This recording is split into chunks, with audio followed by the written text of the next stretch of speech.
Let's do this thing. Yo, my name is Sebastian. Sabe lá. Yo, my name is Sebastian. I'm Sebastian. You're Sebastian. I'm Sebastian. I'm Sebastian. Let's get serious. Yo, my name is Sebastian. So 2 weeks ago, I made a video about how the coronavirus was negatively affecting the market. So investors were selling their stocks and the market dropped to like 12% from its year-to-date high. So I caution investors to not panic, to stay in the market, and to not try to time when to buy or to sell, and to see the drop or to see that decline as an opportunity to buy more stocks at a discount.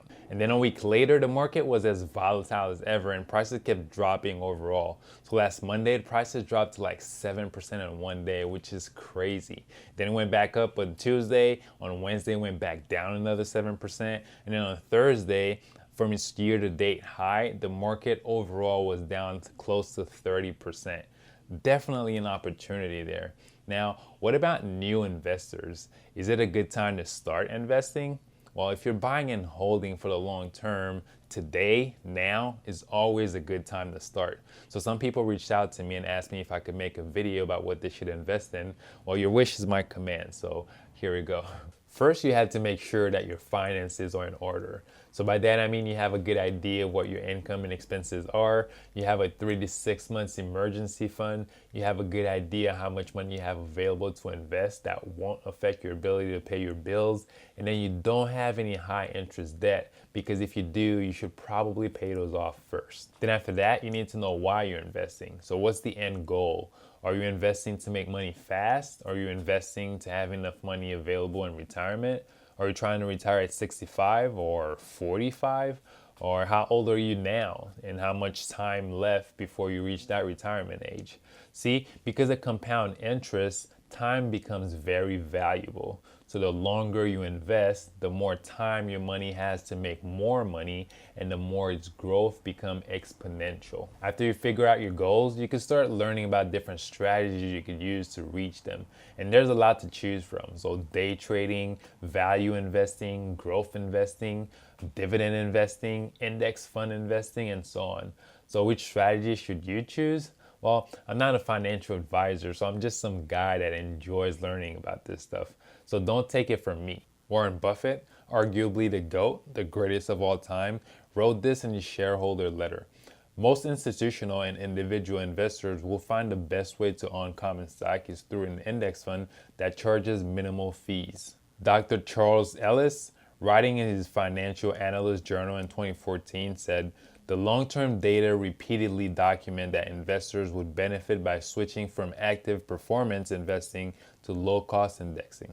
Peter Lynch, described as a legend in the financial world, said, "Most investors would be better off in an index fund." Charles Schwab, the founder of one of the world's largest discount brokers, recommends, "Buy index funds. It might not seem like much action, but it's the smartest thing to do." Now that you know that index funds are a way to go for most people, which one should you invest in? Well, slow down just a little bit. There's a couple of things you need to understand first. First, it's risk.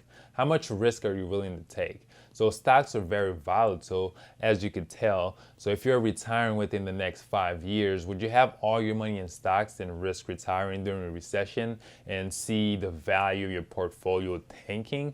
Is that a risk you're willing to take? Second is diversification. So you don't want to invest in just one sector of the market or one market class. So you want to be diversified, because if one of the sectors does poorly, then you have others to lessen the blow. So you want to invest in different companies, maybe from different countries, maybe in bonds. So you want a well-rounded portfolio. And the last thing is you don't want to pay a bunch of fees. So whatever returns you end up making, you don't want fees to just suck the life out of them. Index funds have what's called the expense ratio, and that's a fee that you pay annually for owning part of the fund. Now you want to look for funds that have expense ratios of less than 0.1%. So the less the expense ratio, the less you pay, and the more of your money gets to compound over time. Now, to make investing in the stock market super simple, you're going to do what's called a 3-fund portfolio. Now, I didn't come up with this. It was made popular by super fans of John Bogle, which is the creator of Index Fund and the founder of Vanguard. So you basically make a portfolio containing 3 different funds. So a US total market index fund, an international stock total market index fund, and a bond total market index fund. So here total market just means like a large quantity of equity. So it doesn't necessarily have to be like a total market, you know. Stocks are more volatile and riskier than bonds, but over a long period of time, they tend to go up and grow much faster.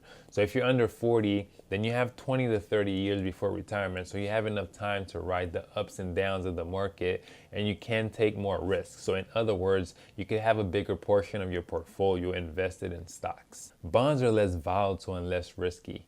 Their returns are smaller, so they don't grow as fast, but they also don't go down in value as fast, so they could act as a way to stabilize your money. The more bonds you have, the less extreme the swings that you'll see from your portfolio, and the more consistent your returns will be. That's why as you get closer to retirement, the more you want to have in bonds, because that will keep the value of your portfolio from drastically dropping during a recession and leave you scrambling. I'm fairly young, so I don't really own a lot of bonds. So if the market was to drop like 40% this year or next year or within the next 10 years, that doesn't really bother me because I have so much time left before retirement. The market has enough time to recover.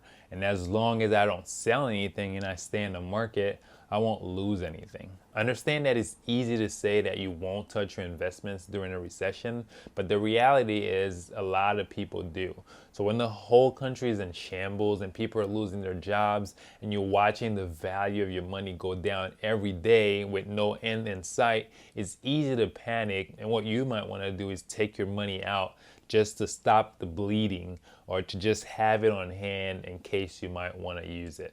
That's why it's recommended to have 10 to 20% in bonds to help counter these huge dips, and maybe that might keep you from freaking out. So you might have like 70% in US stocks, 10% in international stocks, and then 20% in bonds. Now obviously you had to do some research or talk to a financial advisor to kind of see what kind of splits or what kind of allocations is right for you. So now you need a brokerage account so you can start buying these securities.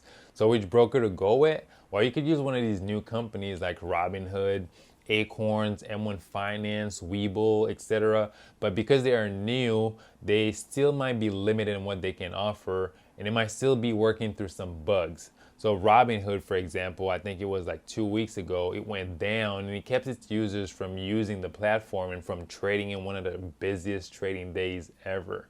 So I prefer using older companies that are well established with a long track record. So I'm talking about like Fidelity, Vanguard, Charles Schwab's, and so on. So personally, I use Fidelity for my retirement accounts, and then my girlfriend uses Vanguard. After creating an account, which is super easy, you can start looking for index funds to buy. All the major brokerages have some form of the indexes I talked about. So total US, total international, total bonds. So most of them has super low fees, and Fidelity has some with 0 fees. So with some of them, you need a minimum to start investing, and others you don't. Like I said before, you have to do some research on your own, or maybe talk to a financial advisor to really understand which index funds fits your needs or which ones you like and which allocations to choose. Now, don't let all these different options that you're gonna see overwhelm you. Just pick something. You could always change it later as you learn more. The important thing is to choose and to start now. There you have it. That's all I got for today. If you think this video was helpful, make sure you like it and subscribe if you haven't already. And don't forget to share with a family or friend you think might be interested in that type of content. Thank you guys so much for watching, and I'll see you next time. Peace.